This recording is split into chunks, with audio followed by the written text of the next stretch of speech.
الحمد لله حمدا طيبا مباركا كثيرا والصلاة والسلام على سيد الأنبياء وعلى آله وصحابه وذرية أهل بيته أجمعين. أما بعد، قال الله تبارك وتعالى في القرآن المجيد والفرقان الحميد: أعوذ بالله من الشيطان الرجيم ببركة بسم الله الرحمن الرحيم. ألف لام را كتاب أنزلناه إليك لتخرج الناس من الظلمات إلى النور. صدق الله العلي العظيم وبلغناه الأمين المتين المبين الكريم ونحن على ذلك لمن الشاهدين والشاكرين. फिरके गली गली तबाह, ठोकरे सबकी खाए क्यों, दिल को जो अक्ल दे खुदा तेरी गली से जाए क्यों। जान है इश्क मुस्तफा रोज फजू करे खुदा, जिसको हो दर्द का मजा नाजे दवा उठाए क्यों। समस्त प्रशंसा गुणगान হামদ ও তারিফ সেই মহান রব্বুল আলামিনের জন্য, যিনি কুল মখলুকাতের সৃষ্টিকর্তা, যিনি রহমান, যিনি রহিম, যিনি সত্তার, যিনি হাকিম। জানার অসংখ্য নিয়ামতে আমরা লালিত এবং পালিত, যিনি নিজের রহমতের খাজানা থেকে, রহমতের ভান্ডার থেকে আমাদেরকে আরেকটি জুম্মা দান করেছেন। তার সমস্ত নিয়ামতের প্রতি শুকরিয়া জানিয়ে আমরা সকলে বলি আলহামদুলিল্লাহ। তারপরে পরেই মা আমিনাল লাল, মরুর দুলাল, সফিজুল মুজনবিন, আনিসুল গরাবিন, রাহাতুল আশিকিন, ফরহাতুল মকমুমিন, খাতিমুন নবিয়িন, নবিয়ানা ও সফিয়ানা মাওলানা আহমদ মুজতবা মুহাম্মদ মুস্তাফা সাল্লাল্লাহু তাআলা আলাইহি ওয়াসাল্লামের দরবারে দরুদ পাকের নজরানা পেশ করি। পড়ুন আল্লাহুম্মা সাল্লি আলা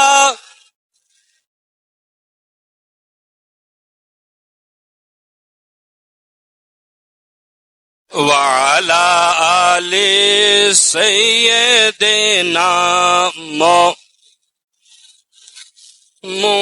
محمد. اللهم صل على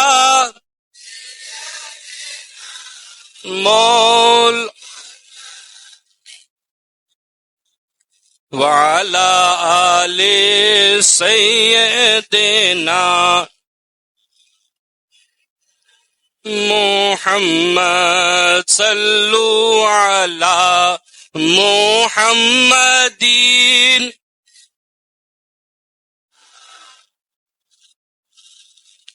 हर दम ज़बान से निकालो पाक, हर दम ज़बान से निकालो शफी মুহাম্মদ সাল্লাল্লাহু তাআলা আলাইহি ওয়াসাল্লাম। আজ খুশির দিন এবং তার সাথে সাথে বেদনারও দিন। খুশির দিন তার কারণ আজকে আমরা জুম্মাতুল বিদাতে উপস্থিত হতে পেরেছি, এবং বেদনার দিন তার কারণ আমাদের কাছ থেকে রহমতের বরকতের মাস বিদায় নিচ্ছে। আমি কোরআনে মুকদ্দাস থেকে একটি আয়াতে কারিমা পড়ার সৌভাগ্য অর্জন করেছি। পরওয়ারদিগারে আলম খাল্লাকে বেনিয়াজ নিজের পবিত্র কালামুল্লাহর মধ্যে ইরশাদ করছেন, আলিফ লাম রা কিতাবুন আনজালনাহু ইলাইক। পরওয়ারদিগার বলছেন, আমি একটা কিতাব তোমাদের নিকটে, তোমাদের কাছে নাজিল করেছি। কেন নাজিল করেছি, কি কারণে নাজিল করেছি? লিতুখরিজান নাস মিনাজ যুলুমাতি ইলান নূর, যাতে করে মানুষকে অন্ধকার থেকে আলোর দিকে নিয়ে যায়। ব্রাদরানে তরিকত, আমরা প্রায় 1 মাস আল্লাহ তাবারক ওয়া তাআলার ইবাদত, আল্লাহ তাবারক ওয়া তাআলার নিকটে নামাজ, রোজা, বিভিন্ন রকম আরকান আদায় করেছি। আর আজ তার ইখতিতামের মধ্যে আমরা পৌঁছে গিয়েছি। আমাদের আমল নামার মধ্যে পরবর্তীগারে আলম নিজের রহমত দ্বারা বরকত দান করেছেন। প্রবলেমটা এক জায়গায় যে আমরা আমল করেছি কিন্তু জানি না সেটা বাঁচাতে পারবো কিনা। সারা মাস নামাজ পড়েছি, সারা মাস সেজদা করেছি, রুকু করেছি, হারাম কাজ থেকে দূরে রেখেছি, নিজেকে নিজের নফসের চাহিদা থেকে নিজেকে আটকে রেখেছি, কিন্তু আফসোস জানা নেই আমাদের যে আমরা এই আমলটাকে বাঁচিয়ে রাখতে পারবো কিনা। কোরআন বলছে আমি কিতাব নাজিল করেছি তোমাদের মাঝে যাতে করে তোমাদেরকে অন্ধকার থেকে নূরের দিকে ঠেলে দিই, আলোর দিকে ঠেলে দিই। আল্লাহ তাবারক ওয়া তাআলার এই যে আয়াত কত সুন্দর আমাদেরকে বোঝাচ্ছে। দেখো, রমজান মাস ছিল, তোমরা অন্ধকারের মধ্যে ছিলে, নামাজ পড়তে না, গুনাহ করতে, অনেকেই ছিলে মদ পান করতে, অনেকেই ছিলে হারাম কাজ করতে, অনেকেই ছিলে ভুল পথের মধ্যে থাকতে, কিন্তু আমি আল্লাহ কোরআনের বদৌলতে রমজান দিয়েছি, দেওয়ার পর তোমাদেরকে হারাম থেকে নিয়ে এসে মসজিদে উপস্থিত করে দিয়েছি। আমি তোমাদেরকে তওবা গুনাহ থেকে ফিরিয়ে এনে তওবার পথে এনেছি, আমি তোমাদেরকে ভুল থেকে সরিয়ে সঠিক পথে এনেছি। পরবর্তীগারে আলম খাল্লাকে বেনিয়াজ আমাদেরকে এক কথায় বোঝাচ্ছেন, তোমরা অন্ধকারের মধ্যে ছিলে। এক সময় এমন ছিল মানুষ কাফের ছিল, আল্লাহ তাবারক ওয়া তাআলা রাসূলকে পাঠিয়ে মুসলমান করেছেন। এক সময় এমন ছিল সাহাবায়ে কেরামদের মধ্যে মদ আম ছিল, মদ আম ছিল। পরবর্তীগারে আলম নিজের হাবিবের সদকায় সেই মদটাকে হারাম করে দিয়ে সাহাবায়ে কেরামদেরকে তাকওয়াওয়ালা বানিয়ে দিয়েছে। এক সময় এমনও ছিল মানুষ লাউল আওয়াবের মধ্যে ছিল, খেল কুদের মধ্যে ছিল। পরবর্তীগারে আলম খাল্লাকে বেনিয়াজ রাসূল ও তার কোরআনের বিনিময় তাদেরকে সরিয়ে এনে ইসলামের পথে এনে দিয়েছে। হিমচেবাসী, আপনারা লক্ষ্য করুন আপনাদের জীবনের দিকে, আপনারা কেমন চলাফেরা করতেন, আপনাদের চলাফেরার মধ্যে কত ভুল ছিল।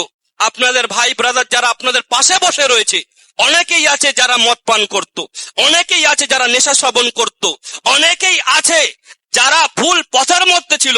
পরবর্তীগারে আলম খাল্লাকে বেনিয়াজ রমজানের বদৌলতে তাদেরকে মসজিদে এনে বসিয়ে দিয়েছে। এবার প্রশ্ন হচ্ছে এটাই যে এক মাস যে ইবাদত করলাম, এক মাস যে রোজা রাখলাম, দান খয়রাত করলাম, সদকা করলাম, এই আমল আমরা বাঁচাতে পারবো কিনা, এই নেকির কাজগুলো আমরা যে করেছি সেইগুলো আমরা ধরে রাখতে পারবো কিনা। ভাই, আপনাদেরকে একটা উদাহরণ দিই।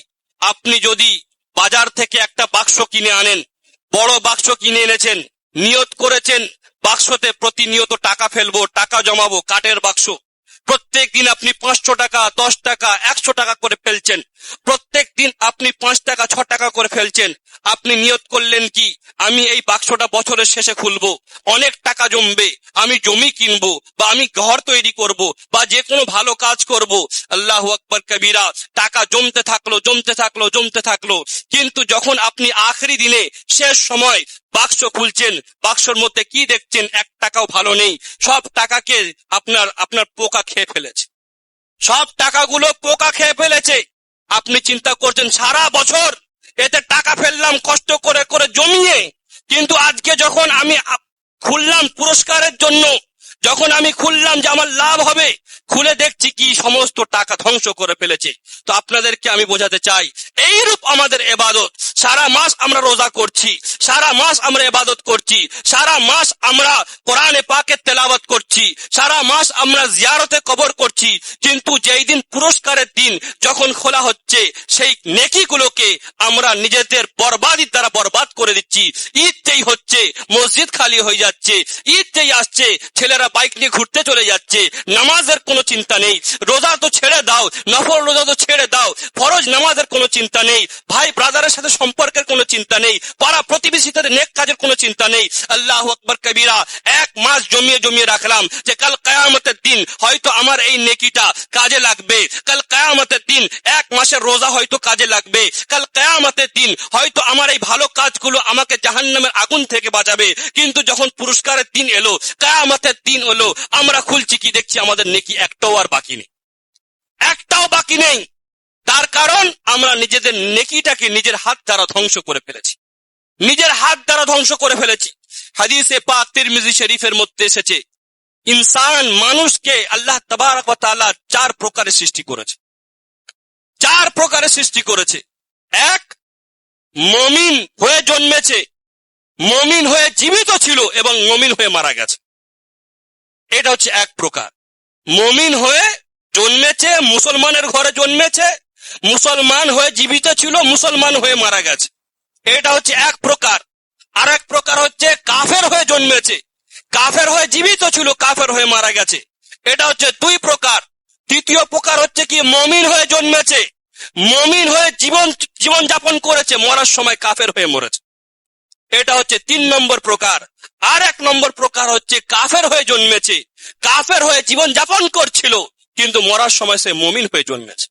আজ আমাদের মাঝখানে আমরা যদি নিজের ঈমানটাকে দেখি, নিজের দিলটাকে দেখি, তাহলে আমরা বুঝতে পারবো আমাদের আমলে কত কমি রয়েছে, ঈমান কত কমজোর হয়ে গিয়েছে। আল্লাহু আকবার কবীরা।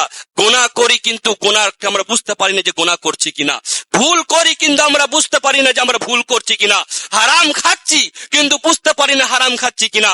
তার কারণ আমাদের দিল সিয়া হয়ে গিয়েছে, দিল কালো হয়ে গিয়েছে।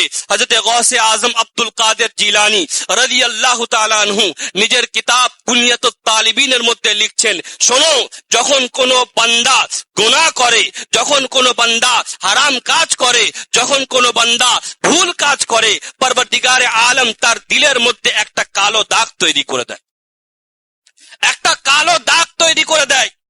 সেই বান্দা যখন সেই গুনাহ করতে থাকে, বারবার সেই গুনাহ করে, বারবার সেই গুনাহ করে, সেই কালো দাগ আস্তে আস্তে বড় হতে হতে দিলটাকে পুরো সিয়া করে দেয়, দিলটাকে কালো করে দেয়। গৌসে পাক বলছেন, যখন কোনো মুমিনের দিল কালো হয়ে যায়, কোন বান্দার দিল কালো হয়ে যায়, সে হারাম কাজ দেখতে পায় না। খাতামাল্লাহু আলা কুলুবিহিম বলে দেওয়া হয় তার জন্য।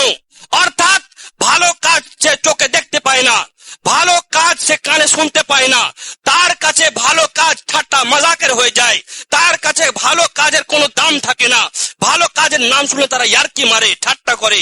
আজকে আপনার চারিদিকে দেখুন, অনেক বয়স্ক নওজওয়ান তো নওজওয়ান, অনেক বয়স্ক এমন আছে যারা ইসলামের বিভিন্ন কাজে ঠাট্টা ওড়ায়, মাস্কারা ওড়ায়। তাদের সম্পর্কে কোরআন বলছে খাতামাল্লাহু আলা কুলুবিহিম, তাদের দিলে মোহর মুড়ে দেওয়া।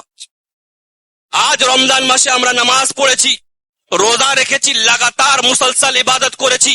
আমাদের দায়িত্ব হচ্ছে সেটাকে বাঁচানো। মুসলিম শরীফের মধ্যে রয়েছে, ইয়াবআসু কুল্লু আবদিন, প্রত্যেক বান্দাকে আলাইয়া মা মাতা আলাইহি, তাকে সেইভাবেই তোলা হবে যেইভাবে সে মরেছে। যে যেমন ভাবে মরবে তাকে সেইভাবে তোলা হবে। ভাই, এই হাদিসের নিচে ইমাম রাজি ফখরুদ্দিন রাজি লিখছেন যে যদি একজন বান্দা বাঁশি বাজাতো দুনিয়ার বুকে, তো কিয়ামতের দিন যখন তোলা হবে সে বাঁশি বাজাতে বাজাতে উঠবে। যদি কোনো বান্দা মদ খেত দুনিয়ার বুকে, কাল কিয়ামতের দিন তাকে তোলা হবে, কেমন ভাবে তোলা হবে, সে মদ হাতে করে নিয়ে উঠবে। যদি কোনো বান্দা হারাম খেত দুনিয়ার বুকে, সে কেমন ভাবে উঠবে কাল কিয়ামতের দিন, সে ঠিক এইভাবে উঠবে যে তার পেট ফুলে থাকবে। আল্লাহু আকবার কবীরা। পরওয়ারদিগারে আলম খাল্লাকে বেনিয়াজ আমাদেরকে শিক্ষা দিচ্ছে যে রব্বে কাদিরের দরবারে ফিরে আসো। এই জন্য বলা হয়েছে কি, ফিরকে গলি গলি তবা ठोकरे सबकी खाए क्यों, दिल को जो अक्ल दे खुदा तेरी गली से जाए क्यों। या रसूल अल्लाह, লোকের দরজায় কেন আমরা যাব, বারবার লোকের দরজায় গিয়ে কেন আমরা ঠোকর খাবো? আজকে যদি দিলের মধ্যে আমাদেরকে আল্লাহ বুঝ দান করে, মাথার মধ্যে যদি নেক বুঝ দান হয়, আমরা সবাই মিলে আপনার দরজায় গিয়ে বসে থাকি। ভাই, আপনাদেরকে একটা ঘটনা বলি। হযরতে মুসা আলাইহিস সালাতু ওয়াত তাসলিম এবং বিভিন্ন নবীদের যে কম ছিল, যে উম্মত ছিল, তাকে বনি ইসরাইল বলা হতো। কি বলা হতো? বনি ইসরাইল। আজকে আমরা মুসলমান, আমাদের আগে একটা মুসলমান দল ছিল যাদেরকে বনি ইসরাইল বলা হতো। বনি ইসরাইল কেন বরবাদ হলো, কেন শেষ হলো, কি কারণে আল্লাহ তাবারক ওয়া তাআলা তাকে ধ্বংস করেছে? হাদিসে পাকের মধ্যে হযরত আব্দুল্লাহ ইবনে মাসউদ রাদিয়াল্লাহু তাআলা আনহু থেকে বর্ণিত, উনি বলেন যে বনি ইসরাইল যে বরবাদ হয়েছে তার সবথেকে বড় কারণ হচ্ছে একটা, তার সবথেকে বড় কারণ একটা কি, যখন বনি ইসরাইলকে আল্লাহ ইজ্জত দিল, যখন বনি ইসরাইলকে আল্লাহ তাবারক ওয়া তাআলা সম্মান দিল, তাদেরকে স্ট্যাটাস দিল, তাদেরকে পাওয়ার দিল, অথরিটি দিল, তাদেরকে যখন দুনিয়ার বুকে রাজত্ব দিল, তার একটা কারণ ছিল। তার কারণ রাসূলে পাক হাদিসে পাকের মধ্যে বললেন কি, যে যখন কেউ গুনাহ করত তারা বারণ করত, যদি কেউ ভুল করত তাদেরকে আটকাতো, যদি কেউ তখন গুনার মধ্যে লিপ্ত তাকে আটকাতো, তার বিরুদ্ধে কথা বলতো, তার বিরুদ্ধে মুখ খুলতো যে তোমার দ্বারাই ভুল হচ্ছে, এই কাজ করো না, তোমার দ্বারাই হারাম কাজ হচ্ছে, এটা থেকে ফিরে আসো, তোমার দ্বারাই এই ভুলটা হচ্ছে, হারাম থেকে ফিরে আসো। সেই কারণে আল্লাহ তাবারক ওয়া তাআলা তাদেরকে সম্মান দিয়েছিল। কিন্তু যখন তারা এই জিনিসটা বন্ধ করলো, যে হারাম হালালের মধ্যে পার্থক্য করা ছেড়ে দিল, ভুল করার পরও দেখার পর নিজের চোখটাকে ঘুরিয়ে নিত, হারাম কাজ দেখার পরও নিজের চোখটাকে তারা পাল্টে নিত, আল্লাহ তাবারক ওয়া তাআলা তাদেরকে সবথেকে সম্মান থেকে নিচে নামিয়ে তাদেরকে জিল্লত ও রুসওয়াই করে দিল। আজ আমাদের সমাজের মধ্যে ছেলে নামাজ পড়ে না, আমরা বাপরা বলি না। আজ আমাদের সমাজের মধ্যে ছেলেরা কোরআন জানে না, বাপ বলে না। আজ আমাদের সমাজের মধ্যে ছেলে মদ গেঁজা কি না খাচ্ছে, বাপ আটকায় না। সেই বাপের কি দুর্দশা হবে? কাল কিয়ামতের দিন তোমাকে তোমার আওলাদের হিসাব দিতে হবে। কাল কিয়ামতের দিন তোমাকে তোমার আওলাদের প্রত্যেকটা কথার হিসাব দিতে হবে। তার কারণটা কি? তুমি সন্তান মানুষ করেছো, সন্তানকে প্রেসার করো যে কামাই না করে আনলে ঘর থেকে বের করে দেবো। তুমি সন্তানকে মানুষ করেছো, সন্তানের উপর প্রেসার ক্রিয়েট করো যে ভালো করে যদি তুমি পয়সা না কামাও তোমার বিবাহ দেবো না। তুমি কেমন বাপ যে তুমি নিজের সন্তানকে হারাম থেকে আটকাও না? যখন সে মসজিদে যায় না, তুমি কেন বললে না যে তোমাকে ঘর থেকে বের করে দাও, নামাজ পড়ো না? তুমি কেন বললে না মদ ছাড়ো, নাহলে তোমার ঘরে জায়গা নেই? তুমি কেন বললে না জুয়া ছাড়ো, নাহলে তোমার কোনো জায়গা নেই? তুমি কেন বললে না যে হারাম থেকে ফিরে আসো, তুমি জায়গা নেই? আল্লাহু আকবার কবীরা। প্রত্যেক বাপ প্রত্যেক সন্তানের জন্য দায়ী হবে। আজ আমাদের সমাজের মধ্যে এই যে অবনতি হয়েছে, এই যে খারাপ জিনিসগুলো প্রচার হয়েছে, একে অপরের সাথে গালাগালি, মদ খাওয়া খাবি, গাঁজা রয়েছে, ফেতনা রয়েছে, ঝামেলা রয়েছে, তার সব থেকে বড় কারণ হচ্ছে আমরা নিজেরা ঠিক হতে পারিনি। আমরা চিন্তা করছি ওর ছেলে করে করুকে, আমার বলার দরকার কি? বললে ঝগড়া হবে। আল্লাহু আকবার কবীরা। তাই যদি হতো রাসূলে পাক দুনিয়ার বুকে আসতেন না, তাই যদি হতো আমার নবী দুনিয়ার বুকে আসতেন না। আমার নবী নিজের সাথে সাথে লোকের কথা বলেছে, আমার নবী নিজের মেয়েকে ফাতেমাকে নামাজের কথা বলেছে, তো আবু বকর সিদ্দিককেও নামাজের কথা বলেছে। আমার নবী হাসনাইন করিমাইনকে হাত ধরে মসজিদে এনেছে, তো তার সাথে সাথে সাহাবায়ে কেরামদের সন্তানদেরকেও মসজিদে এনেছে। আমার নবী রাসূলে পাক সাহেবুল আওলাদ নিজের জামাই আলীকে ইসলামের শিক্ষা দিয়েছে, ঠিক তেমন ভাবে উমরে ফারুককেও শিক্ষা দিয়েছে। এক কথায় আমার নবী এটা প্রচার করেছে, মুসলমান যদি হয়ে থাকো, ইমানদার যদি হয়ে থাকো, খারাপ কাজকে তোমাকে আটকাতে হবে, খারাপ জিনিস থেকে তোমাকে দূরে থাকতে হবে।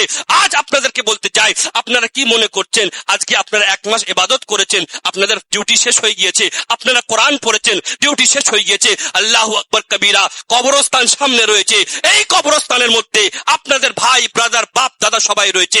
এই কবরস্থানের মধ্যে অনেকেই হয়তো আগের বছর যাবেন, এই কবরস্থানের মধ্যে অনেকেই হয়তো এখনো শোবেন, কিন্তু তারা নিজের আমলকে ঠিক করে না, তারা নিজের ঘরকে ঠিক করে না, তারা নিজের প্রতিপক্ষকে ঠিক করে না। কোরআন বলছে আফালা ইয়ালামু ইযা বুসিরা মা ফিল কুবুর ওয়া হুসিলা মা ফিস সুদুর ইন্না রাব্বাহুম বিহিম ইয়াওমা ইযিল লাখাবীর। তুমি কি মনে করো তুমি ছাড় পাবে? কোনদিন নয়। কবর থেকে তোমাকে ফেলে তোলা হবে, প্রত্যেকটা হিসাব তোমার কাছ থেকে নেওয়া হবে। তুমি দুনিয়ার বুকে কি করতে, তোমার সন্তানকে কিভাবে পালন করেছো, ইসলামের মধ্যে তুমি তোমার সন্তানকে দিয়েছো কি দাওনি? আল্লাহু আকবার কবীরা। আজকে আমরা রমজান মাস এসেছে, মসজিদ ভরে যাচ্ছে, রমজান চলে গেলে মসজিদ খালি হয়ে যাচ্ছে। এর জন্য তাই আমরা শিখিয়েছি বাচ্চাদেরকে যে বাবা রমজান মাস আছে, যাও নামাজটা পড়ে আসো। রমজান চলে গেলে সেই বাপ বলে আগে মাঠে চল, মাঠে গিয়ে আগে চাষটা করে আসি, মসজিদে পরে যাব।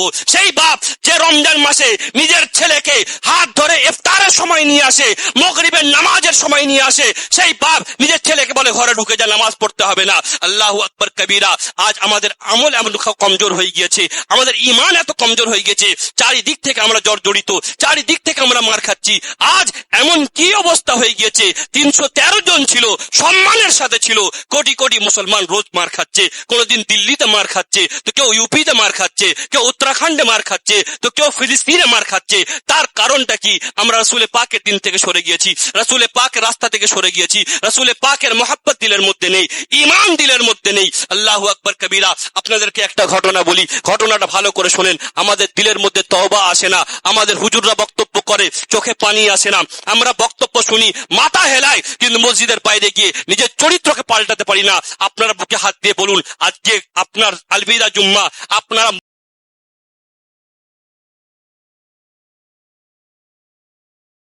মসজিদে সব থেকে আগে এসেছেন, জামাতের জন্য আগে চলে এসেছেন, এসে আপনারা কি করছেন? দরুদ পড়া আপনাদের কাজ, নামাজ পড়া আপনাদের কাজ, ভালো কথা বলা আপনাদের কাজ। কিন্তু আমি যখন ওখান থেকে আসছি, আপনাদের আওয়াজ এত জোরে জোরে আপনারা কথা বলছেন যে কানে আওয়াজ যাচ্ছে। আপনারা যে নামাজ শেষ হয়ে যাবে, আপনারা দৌড় মেলে পালিয়ে যাবেন। মনে হচ্ছে যেন মসজিদে আপনাকে কেউ জোর করে বসিয়ে রেখেছে। একটু দাঁড়িয়ে সালাতু সালাম পড়া যাবে না, একটু দাঁড়িয়ে নিজের বাপের কবরের সামনে গিয়ে ফাতিহা পড়া যাবে না। আল্লাহু আকবার কবিরা। আমাদের ঈমান এত কমজোর হয়ে গিয়েছে, আমরা নামাজটা বলছি হুজুর বক্তব্য লেট হচ্ছে, তাড়াতাড়ি করেন তাড়াতাড়ি করেন। কেন ভাই? মসজিদে তো আপনারা এমনিতেও আসেন না, 2 মিনিট যদি দেরি হয় কি অসুবিধা রয়েছে? নিজের মসজিদে বসেন, আল্লাহকে ইয়াদ করেন, ইয়াদ করার পর রাসূলে পাকের উপর সালাতু সালাম পড়েন, সালাতু সালাম পড়ার পর আপনারা নিজের বাপদাদার কবরে যান, গিয়ে জিয়ারত করেন, হাত তোলেন। পরবর্তীগার কিছু পড়তে জানি না, মূর্খ ব্যক্তি। পরবর্তীগার কোরআন শরীফ উচ্চারণ করতে জানি না, মূর্খ ব্যক্তি। পরবর্তীগার কোরআন শরীফ পড়তে জানি না, মূর্খ ব্যক্তি। কিন্তু তুমি তো রহমান, তুমি তো রহিম, তোমার দরবারে হাত তুলছি পরবর্তীগার। আমার দিল থেকে যা দোয়া রয়েছে, আমার বাপ দাদার জন্য আমি দোয়া করছি পরবর্তীগার, আমার দোয়াকে তুমি কবুল করে নাও। কিন্তু আফসোস, আমরা মসজিদ থেকে এমন দৌড় মারি যেন মনে হয় মসজিদে কেউ জোর করে ধরে রেখেছে, জোর করে আটকে রেখেছে। আল্লাহু আকবার কবীরা। হযরত আব্দুল্লাহ ইবনে মাসউদ রাদিয়াল্লাহু তাআলা আনহু থেকে বর্ণিত, সাহেবে লাউলাক পরবর্তীগারে আলমের প্রিয় হাবিব জনাব মুহাম্মদ রাসূলুল্লাহ বলেন, বাদিরু বিল আমালি ফিতনাতান কাকিতাইল লাইলিল মুজলিম। তোমরা সেই ফিতনা আসার আগে নেক আমলের দিকে দৌড়াও, নেক আমল করা শুরু করো। কেন? ইউসবিহু রাজুলু মুমিনান ওয়া ইউমসি কাফিরান।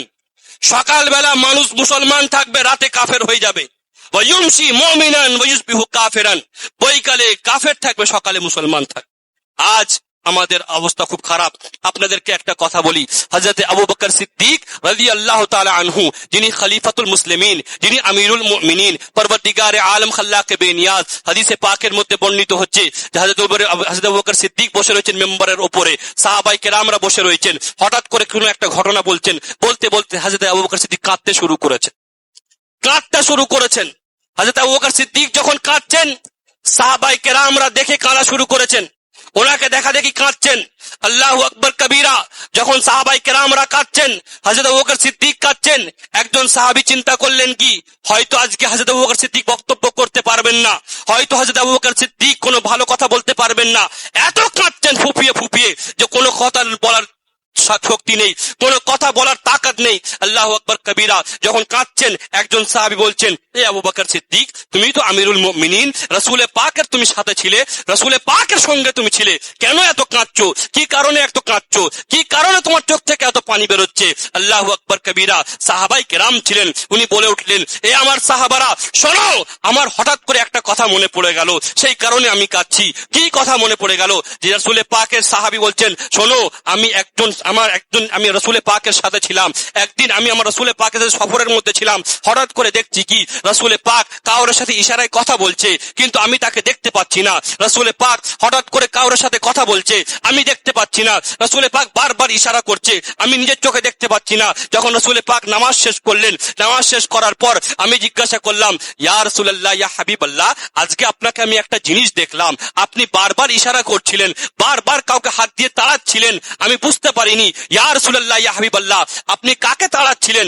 কাকে তাড়াচ্ছিলেন? কেন তাড়াচ্ছিলেন? পরবর্তীগারে আলম খাল্লাকে বেনিয়াজের প্রিয় হাবিব যখন জিজ্ঞাসা করল হযরত আবু বকর সিদ্দিক, উনি বললেন, শোনো, আমার কাছে পরবর্তীগার দুনিয়াকে মানুষ রূপে পাঠিয়েছিল, পৃথিবীকে দুনিয়াকে মানুষ রূপে পাঠিয়ে দিয়েছিল, আমি সঙ্গে সঙ্গে তাকে সরিয়ে দিয়েছি, হাত দিয়ে তাড়িয়ে দিয়েছি। একবার, দুইবার, তিনবার তাড়িয়েছি। যখন তিনবার তাড়িয়েছি, সে আমাকে বলল, হুজুর, আপনি আমাকে তাড়িয়ে দিচ্ছেন, আপনার কাছে হয়তো আমি আসতে পারবো না, কিন্তু আপনার উম্মতিদেরকে অবশ্যই এই দুনিয়ার মধ্যে গ্রেফতার করব, এই দুনিয়ার মধ্যে ধোঁকায় দেবো, এই দুনিয়ার মধ্যে পেরেশানির মধ্যে রাখবো। আল্লাহু আকবার কবীরা। আজকে দেখুন তো আমাদের মাথার মধ্যে কত চিন্তা রয়েছে, ঈদ আসছে কাপড় কিনতে হবে, কত চিন্তা রয়েছে, ঈদ আসছে বাচ্চাদের জন্য কাপড় আনতে হবে। আরে ভাই, আমার ভাই বোন রয়েছে, তাদেরকে কাপড় দিতে হবে, কিন্তু মাথায় একবারও চিন্তা আসে না, সূর্যপুর বাজারে যখন যাচ্ছি আল্লাহু আকবার বলে আজানটা হচ্ছে, কানে পড়ছে না, অথচ টাকা গুনছি, কাপড় কিনছি, কিন্তু নামাজের কথা ভাবছি না। আল্লাহু আকবার কবীরা। দুনিয়া আমাদেরকে ধোকায় ফেলেনি তো কে ফেলেছে? আল্লাহু আকবার কবীরা। শোনেন, নফসের ব্যাপারে বলা হয়েছে, সময় আছে তো নাকি? দরুদ পড়ুন, আল্লাহুম্মা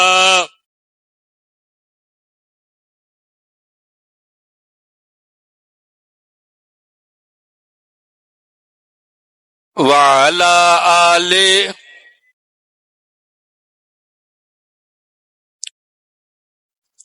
সাল্লাল্লাহু তাআলা আলাইহি ওয়াসাল্লাম। আমরা সকলে শুনে থাকি, হাদিসে পাকের মধ্যে এসেছে যে রমজান মাস আসলে শয়তান বন্ধ হয়ে যায়। শুনেছি কি শুনিনি হাদিসটা? হাদিসটা শুনেছি। আচ্ছা বলুন তো ভাই, শয়তান যদি বন্ধ হয়ে যায় তাও মানুষ গুনাহ করে কি করে না? কি করে কি করে না? রমজান মাসে শয়তান বন্ধ হয়ে যায় তাও মানুষ নামাজ ছাড়ে। রমজান মাসে শয়তান বন্ধ হয়ে যায় তাও মানুষ হারাম খায়। রমজান মাসে শয়তান বন্ধ হয়ে যায় তাও মানুষ নেশা করে। রমজান মাসে শয়তান বন্ধ হয়ে যায় তাও মানুষ ভুল পথে চলে কি চলে না? সাহাবাই কেরামরা এই হাদিস বর্ণনা করেছেন। হাদিসে পাকে যারা পণ্ডিত তারা চিন্তা করলেন, রসুলে পাকের হাদিস তো মিথ্যে হতে পারে না, রসুলে পাকের হাদিস তো ভুল হতে পারে না, রসুলে পাকের হাদিস কোনোদিন মিথ্যে হতে পারে না। তাহলে এই হাদিসের ব্যাখ্যা কি হবে? এই হাদিসের মানে কি হবে? মিনিং কি হবে? পরবর্তীকারে আলমের সেই রব্বানি আলিমের মধ্যে একজন আলিমের নাম হযরত মুহাদ্দিস দেহলভী।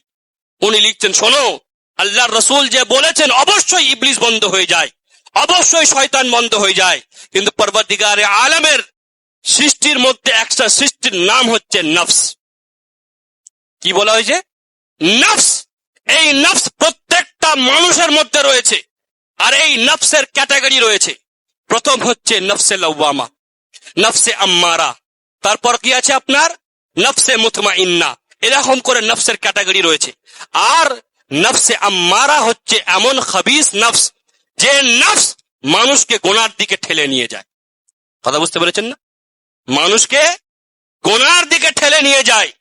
যদি মানুষ নেক ইরাদা করে, শয়তানের ওয়াসওয়াসা আসার আগে নফসে আম্মারা মানুষকে গুনার দিকে টেনে নিয়ে চলে যায়। আর এই নফসে আম্মারা মোটা আমরা নিজেরা করি। ভাই, ছোট্ট বাচ্চাকে যখন ছোট্ট মুরগি দেখবেন, তাকে খাবার দিলে বড় হয় কি হয় না? আস্তে আস্তে যদি ভালো খোরাক পড়ে মোটা তাজা হয় কি হয় না? ঠিক তেমন ভাবে নফসে আম্মারাকে আমরা নিজেরা মোটা করি। কিভাবে?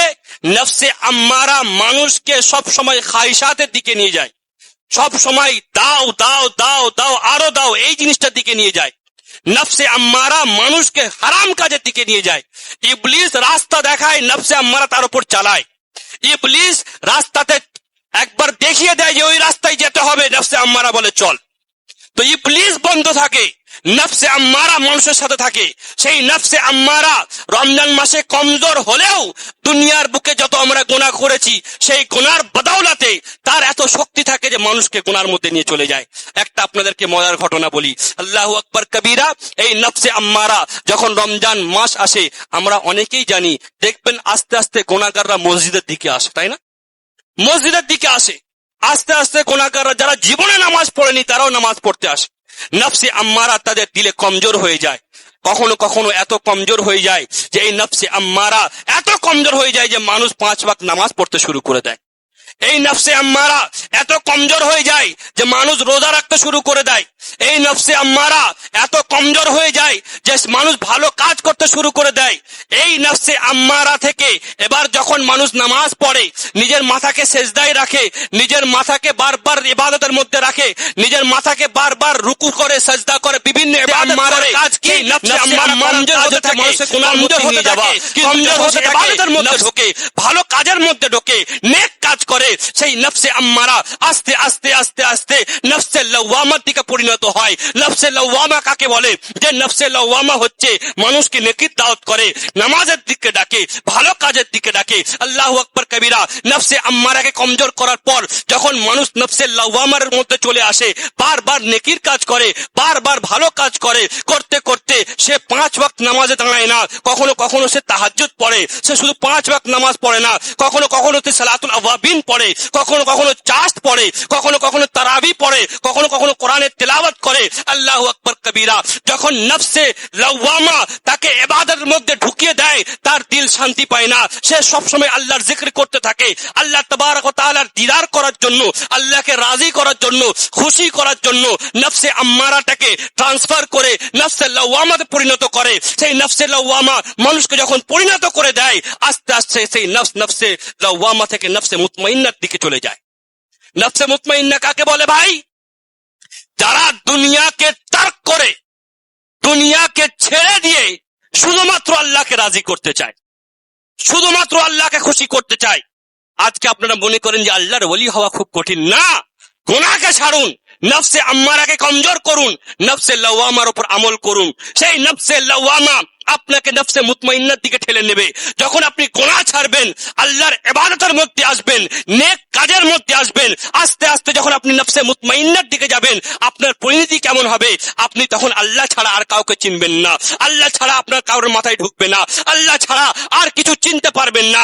নফসে মুতমাইন্নার রাস্তায় যখন আপনি চলবেন, তখন আপনার দিল সবসময় মসজিদে লেগে থাকবে। নফসে মুতমাইন্না যখন আপনি চলবেন, তখন আপনার দিল শরীয়তে মুস্তাফার উপর থাকবে। ঠিক যেমন ভাবে গৌসে আজম আব্দুল কাদের জিলানীর ছিল, ঠিক যেমন ভাবে খাজা গরিব নওয়াজের ছিল, ঠিক যেমন ভাবে কুতুবউদ্দিন বখতিয়ারে কাকির ছিল। ওনারা দুনিয়া ত্যাগ করেছেন, ত্যাগ করার পর নফসে মুতমাইন্নাকে এত মজবুত করেছেন, এত মজবুত করেছেন, কোরআন বলছে ইয়া আইয়াতুন নফসুল মুতমাইন্না ইরজিই ইলা রাব্বিকা রাদিয়াতাম মারদিয়া। এই নফসে মুতমাইন্না, এই আমার নেক বান্দারা, তোমরা দুনিয়ার বুকে আমাকে রাজি করেছো, আমিও রাজি হয়েছি। শোনো আব্দুল কাদের, শোনো বখতিয়ারে কাকি, আমি তোমাদের উপর রাজি হয়েছি। আসো আসো, এবার নিজের পরবর্তীগারের দিকে তোমরা ফিরে আসো।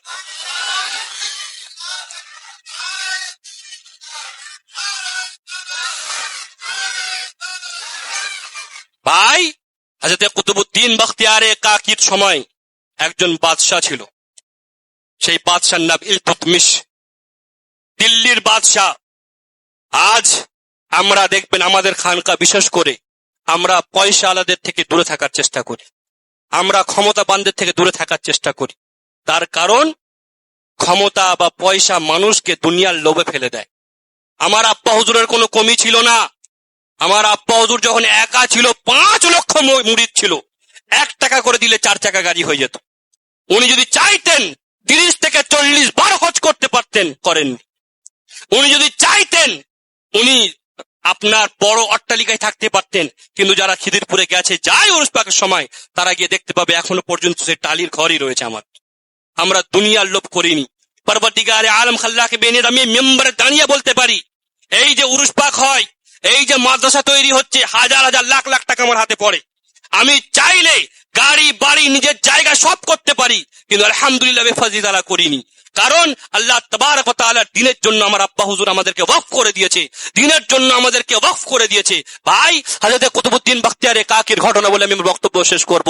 বুজুর্গানে কেবার রাস্তায় চলার চেষ্টা করুন। হযরত কুতুবউদ্দিন বখতিয়ারে কাকির যুগে রাজা ইলতুতমিশ চিঠি লিখলো হযরত কুতুবউদ্দিন বখতিয়ারে কাকিকে যে হুজুর, আপনার সাথে আমি দেখা করতে চাই, আপনার সাথে আমি সাক্ষাৎ করতে চাই, আপনার দিদার করতে চাই, মুসাফা করতে চাই। হযরত কুতুবউদ্দিন বখতিয়ারে কাকি উল্টো চিঠি লিখলেন। উনি লিখলেন যে বাবা, আমরা গরিব মানুষ, ফকির মানুষ, আমাদের সাথে রাজার কি সম্পর্ক? রাজার কাজ রাজত্ব চালানো, আমাদের কাজ মখলুককে খুশি করা। রাজার কাজ আপনার দিন ধর্ম দেখা নয়, রাজার কাজ এলাকা দেখা, আমাদের কাজ মানুষের অন্তরকে দেখা। আমার সাথে তোমার দেখা করার কোনো দরকার নেই। সেই ইলতুতমিশ বাদশাহ আবার লিখলো যে আপনি যদি দেখা না করতে দেন, আমি জোর করে আপনার কাছে যাব, জোর করে গিয়ে দেখা করব। আল্লাহু আকবার কবীরা। সেই ইলতুতমিশ বাদশাহ যখন বলল, হযরত ফের বখতিয়ারে কাকি লিখলেন, শোনো, আমার খানকায় 2টো দরজা রয়েছে, রাজা যদি একটা গেট থেকে আসে, আরেকটা গেট থেকে আমি চলে যাব, দেখা তোমার সাথে করব না। আল্লাহু আকবার কবীরা। হুজুর কুতুবউদ্দিন বখতিয়ারে কাকি বসে রয়েছেন, সবাই মুরিদরা বসে রয়েছেন। রাজা না বলে চলে এসেছে, রাজা দেখা করার জন্য কাউকে বলেনি, চলে এসেছে। হযরত কুতুবউদ্দিন বখতিয়ারে কাকি জানতে পেরেছেন, উনি চলে গেছেন। রাজা বলছে যে হুজুর তো নেই, দেখা তো হবে না।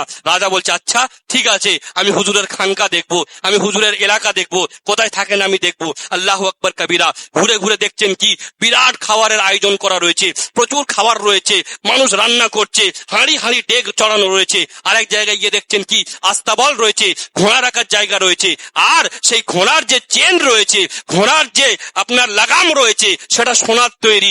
সেই ইলতুতমিশ বাদশাহ ফের চিঠি লিখলো, আর রায় আপনি তো নিজেকে ফকির বলেন, আপনি নিজেকে গরিব বলেন, আপনার ঘোড়ার গলায় সোনার চেন, আর আপনার এলাকায় খানকার মধ্যে হাজার হাজার হাঁড়ি রান্না হচ্ছে, আপনার আর আমার মধ্যে পার্থক্য কোথায় রইলো?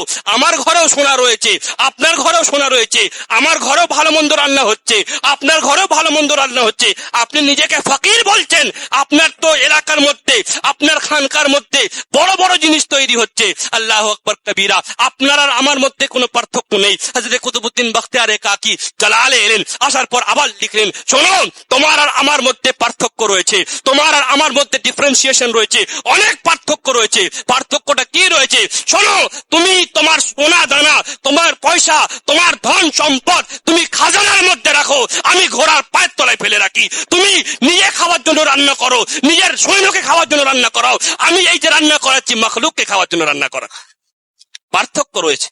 ব্রাদারানের তরিকাত আজ আলবিদা জুম্মা, আপনাদেরকে দুটো তিনটে কথা আমি বলি। আমরা বহু বক্তব্য শুনি, আমল করি না। বহু কথা শুনি, আমল করি না। এলাকার মধ্যে থাকলে মারপিট দাঙ্গা ফাসাদ হবে, এলাকার মধ্যে থাকলে কথা কাটাকাটি হবে, কিন্তু তার জন্য দিলের মধ্যে যেন একে অপরের প্রতি ঘৃণা না জন্মায়, তার জন্য দিলের মধ্যে যেন একে অপরের প্রতি ভুল ভ্রান্তি না জন্মায়। আপনারা 1 মাস আল্লাহর ইবাদত করেছেন, রোজা রেখেছেন, বিভিন্ন নেক কাজ করেছেন। অনুরোধ করব, ঈদের দিন কোনো এমন হারাম কাজের মধ্যে লিপ্ত হবেন না যেটা আপনার পুরো মাসের রোজাকে শেষ করে দেয়। বিশেষ করে জওয়ান ছেলেরা, তারা বাইক নিয়ে কোথায় ক্যানিং ব্রিজ, কোথায় আপনার ওই ঝড়খালি, কোথায় কি লাভ বাপ? ঈদের দিন নিজের বাপ মায়ের কাছে যাও, হাতে চুমু খাও, দোয়া নাও তাদের কাছ থেকে, একে অপরের সাথে মোলাকাত করো। কারণ এই ঈদের দিন তোমাদেরকে তোহফা দেওয়া হয়েছে আল্লাহর তরফ থেকে। পুরো বছর রোজা রাখা জায়েজ, কিন্তু ঈদের দিন রোজা রাখা জায়েজ নয়। ফুকাহায়ে কেরামরা লিখেছেন যে ঈদের দিন যে রোজা রাখা জায়েজ নয়, তার কারণ ঈদের দিন হচ্ছে দাওয়াতের দিন আল্লাহর তরফ থেকে। এই দিন তোমরা বেশি করে খাও আর লোককে খাওয়াও। ব্রাদারানের তরিকাত, আপনাদের কাছে আমার হাত জোর করে অনুরোধ, নিজের আমলকে ঠিক করেন, মজবুত করেন। এতটা আমল কমসে কম করেন যাতে কবরের অন্ধকারটা দূরে হয়ে যায়। এতটা আমল কমসে কম করেন যাতে কবরের আযাব থেকে মেহফুজ থাকেন। মসজিদে এসে ছটপট করবেন না। মসজিদ ইতমিনানের জায়গা, সুকুনের জায়গা। হয়তো দেরি হবে, 5 মিনিট দেরি হবে। আপনারা যখন চায়ের দোকানে বসেন, 1 কাপ চা নিয়ে লক্ষ লক্ষ ঘন্টা পার করে দেন। 1 কাপ চা নিয়ে কত দেরি করেন, তখন কাজ মনে পড়ে না। ভাই, এটা মসজিদ, আসেন, সময় দেন, জওয়ানদেরকে কোরআন শেখান, আর এই এলাকার মধ্যে ইসলামিক মাহৌল বানান। আমরা চেষ্টা করছি অনেক, আপনারাও চেষ্টা করেন। একে অপরের যদি সাথ না দিয়ে আমরা কোনোদিন কিছু করতে পারো। 1 নম্বর কথা। 2 নম্বর কথা, একটা মাসলা আপনারা শিখে নেন। কারণ আমাদের বয়স অনেক হয়ে গেছে, আমরা কিন্তু সেই সব মাসলাগুলো জানি না। বিশেষ করে রমজান মাস আসলে বিভিন্ন লোকেরা এটা মনে করে যে রমজান মাসে খুতবা আলাদা হয়, খুতবা আলাদা দিতে হবে। অনেকে আমরা এটা মনে করি, ধারণা রাখি যে রমজান মাসের খুতবা আলাদা বা খুতবা আলাদা দিতে হবে, বা আলবিদা জুম্মাতে যে খুতবা হয় সেটাকে না পড়লে জুম্মা হবে না। দেখেন, খুতবা দেওয়া দিতেই হবে ওই একই খুতবা, এরকম কোনো কথা নেই। ফরজ নয়, ওয়াজিব নয়, যে কোনো খুতবা আপনি দিতে পারেন। হ্যাঁ, আলেমরা দিয়ে থাকে, তার কারণ নতুন নতুন খুতবা দিলে কখনো কখনো ভালো লাগে। যদি কেউ না দেয় কোনো অসুবিধা নেই। এটা হচ্ছে মাসআলা, শরঈ মাসআলা, এগুলো জেনে রাখেন। অনেকেই চিন্তা করে যে খুতবা আলাদা হয়ে গেলে জুম্মা হবে না। আব্বা হুজুর সব সময় গৌসিয়া খুতবা পড়তেন, আলবিদা জুম্মা হোক এবং ঈদেতেও হোক গৌসিয়ায় খুতবা পড়তেন। যারা শামপুরে পড়েছেন নামাজ তারা জানে, এখনো পর্যন্ত আমাদের শেরে খোদা মসজিদে গৌসিয়া খুতবাই পড়ানো হয়। তো এটা কোনো বড় ব্যাপার নয়, কারণ এইগুলো জানা দরকার। একটা অলরেডি আমরা পড়েছি, তাই না? আলবিদা জুম্মা পড়িনি? আল্লাহ তাবারক ওয়া তাআলার রহম ও কারাম হয়েছে, আমাদেরকে দিয়েছে, আবার আমরা পড়ছি, এতে কোনো অসুবিধা নেই। জুম্মার দিন আপনারা নামাজের শেষে প্রত্যেকে নিজের বাপদাদার কবরে দাঁড়াবেন, 11 বার করে দরুদ শরীফ পড়বেন। দরুদ শরীফ পড়ার পর ওই দরুদ শরীফের ইসালে সওয়াবটা নিজের বাপদাদার কবরে পৌঁছে দেবেন। মুসনাদে ফিরদাউসের মধ্যে রয়েছে, সেই ব্যক্তি কাল কিয়ামতের দিন কঠিনতম আযাব থেকে মেহফুজ থাকবে যে আমার উপর দরুদ বেশি বেশি পাঠ করল। এটা আপনাদের বাপদাদার কবর, আমার আব্বা হুজুরের মুরিদদের কবর। আমি কখনো কখনো ফজরের সময় দাঁড়িয়ে ফাতিহা পড়ি, আমি যদি না পড়ি আমার গুনাহ হবে? গুনাহ হবে কি? কিন্তু আমার কর্তব্য এটা যে আপনাদের বাপদাদা মানে আমার মুরিদদের সন্তান, আপনাদের নিজেদের বাপদাদার কবরে অবশ্যই জিয়ারত করবে। আর জুম্মাতে আসছেন যখন, সবাই আমি অনুরোধ করব, কালকে যখন আসবেন ঈদের দিন, মুসাফা করার দরকার নেই। অনেকে হয়তো ভাববে যে বাবু টাকার জন্য বলছে, মুসাফা করার দরকার নেই। যদি না ইচ্ছা থাকে করবেন না, কিন্তু অবশ্যই অবশ্যই রাসূলের পাকের দরবারে সালাত সালাম পড়ে যাবেন, সালাত ও সালাম পড়ে যাবেন। যে নবী আমাদের জন্য 1400 বছর আগে কেঁদেছেন, সেই নবীকে যদি আমরা ঈদের দিন ইয়াদ না করতে পারি, তাহলে আমরা কেমন উম্মত? এটা আপনাদের কাছে অনুরোধ। আর আল্লাহ তাবারক ওয়া তাআলা যদি কালকে চায় 7:30টার সময় আমাদের জামাত হবে, আপনারা সবাই তৈরি হয়ে সঠিক টাইমে চলে আসবেন। এবং যারা ফেতরা এখনো দেননি বা যারা এখনো টাকা দিতে বাকি রয়েছেন, মসজিদ হোক বা মাদ্রাসা হোক, সেটা তাড়াতাড়ি দেওয়ার চেষ্টা করবেন। ওয়া আখিরুদ দাওয়ানা আনিল হামদুলিল্লাহি রাব্বিল আলামিন। তো